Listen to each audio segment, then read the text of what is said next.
AB 型の考えていること。最後に行くほど面白いから楽しんでいってね。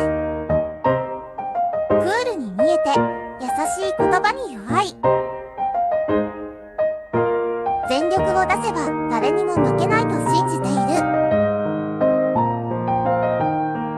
白黒はっきりさせないと気が済まない。嫌いなことは絶対にやりたくない。干渉されるのがとても嫌だ。人間観察が大好きでいつもじっくり見ている。器用にこなすけれどすぐに飽きてしまう。話を聞いているようで実は全く聞いていない。